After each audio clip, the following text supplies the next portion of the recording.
Hello everyone, welcome back to my channel, and today we will be starting a brand new series where I will go over every faction in Totally Accurate Battle Simulator tabs, and I will be analyzing them. I'll give you a general overview, I will give you some advice, I will go over each unit, their pros, cons, general kind of how they are, who they are, how they work, and overall, hopefully give you a lot of information with which you can use to improve your tab's capabilities. We will be starting with the tribal faction. So, the tribal faction, the first faction in the game, as is standard, they have 7 units. As you can see presented, there's all 7 units, and there is quite a caveman / prehistory theme going on here. The units do tend to be skewed to the cheaper end compared to the other factions, which might be intentional, but it also might be because this is one of the oldest factions. Landfall, the company that made tabs, didn't really know how valuable money was going to be later on in the future, so they accidentally skewed it. But despite the bit of skewing, the faction never really gets outclassed because of its lower stats and because the lower price means you can use more of them. So firstly we have the Clubber. He has a cost of 70, and as the name suggests, he has a giant wooden club to smack his opponents with.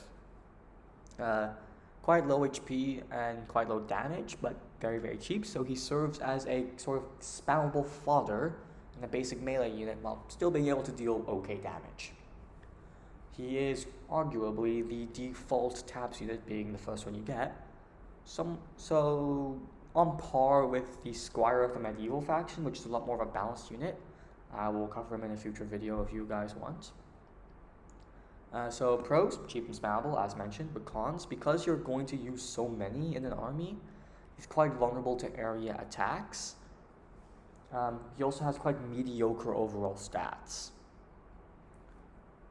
So if you're facing area attackers, you're going to want to not use these guys. Now we have the Protector, second unit you get. He has a wooden shield with a cost of 80. He has low HP and damage like the Clubber, like abysmal damage put simply, but still remains quite cheap. He works as a very budget style defensive unit, as the shield will block a lot of traditional projectiles, spears, arrows, even bullets in some cases. So for his pros, cheap, and he works really well against ranged units because of his shield.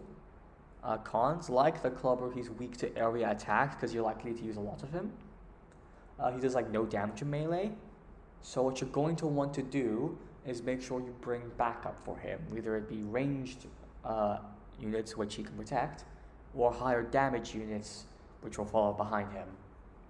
And speaking of ranged units, the next unit we have is the Spear Thrower, the basic ranged unit, either him or the Archer in the Medieval faction. He has a cost of 120 with a throwing spear. It's quite low HP but decent damage, and he's very cheap for a ranged attacker. So if you're on a tight budget, he works really well. He functions as a sort of mid-range unit, which deals good damage but is quite fragile to being attacked back. So for pros, as mentioned, cheap for his price, for his role, works well against unarmored melee targets, such as the Clubber, because they can simply attack without the Clubber being able to retaliate.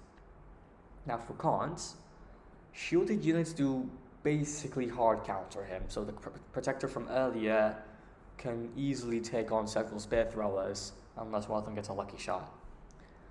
Units that have some sort of deflect, like the Samurai Shogun, I will cover them in future videos, are basically immune to him.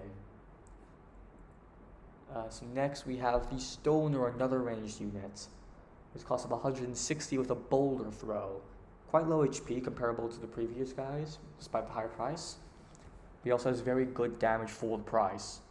He has quite low range, about half that of an Archer, but because of the extra cost, that cost goes into his boulder, which is able to bypass shields and can hit multiple targets due to its size. However, low range and low damage as mentioned, so you're going to want to make sure there's something in front of him to protect him. Sorry, low range, low HP, not damage. Anyways, next we have the Bone Mage. He costs 300, so almost twice that of the Stoner. He has a Bone Staff. He has very low HP for the price, comparable to a Clubber or a Protector. He has mid-range attacks, somewhere around the range of the Stoner, but he has very high damage with area of effect and knockback, so you have quite a lot going on there. So, the area of effect attacks means that he can deal with swarms quite easily, being able to hit multiple once, so he does well against, say, Clubbers or Protectors. And he can stall mid-tier units like Knight, Cactus, or Harvester quite well, especially if you have multiple Bone Mages. His attacks can also bypass shields because they're not a projectile, they come up from the ground. So, pros, if you need an area attacker on a budget, he does quite well. As mentioned, he can bypass shields. However, very, very low HP for the price, so you're going to want to keep him protected. And he's very vulnerable to attackers with higher range than him, such as the Spear Thrower. Next we have the Chieftain. You can think of him as a very buffed version of the Clubber. He has cost of 400, so almost 6 times the Clubber. He has 2 Stone Axes. His HP is quite mid for his price, but he does some seriously high damage. And because he has 2 weapons instead of 1, he has a much higher attack rate than anyone else so far. He can deal with swarms and high HP targets due to this, since his sheer DPS takes down higher health targets quite quickly, and his very fast attack rate means he can take out multiple targets, not simultaneously, but rapidly. So he works as a very DPS source, so damage per second source, on the cheap. So pros, very good stats for his cost and very high damage. Cons, like the Clubber, vulnerable to ranged attackers. A few Spear Throwers won't get the better of him. Also, if there's one unit in your army you're not going to skimp on, it's probably your damage source. So you're only going to be using this guy if you're working with a very, very tight budget. Lastly, we have the Mammoth, the big chunky guy. I like to call him Manny. Anyways, so we have a cost of 2,200, 5 times that of the Chieftain. But it's worthwhile because he has both a charge and his feet cause a sort of area attack when he stomps around. He is the boss unit, quote, of the faction.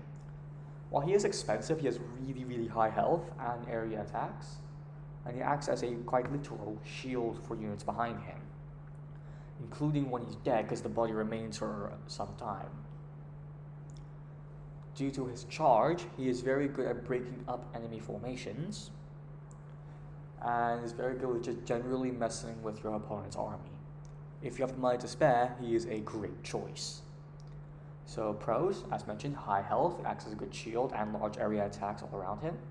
Cons, as mentioned, expensive, but this is a very, very bad weakness of the Mammoth. Other factions have artillery pieces, ballistae, cannons, watches, etc., and they will do really, really, really well against the Mammoth.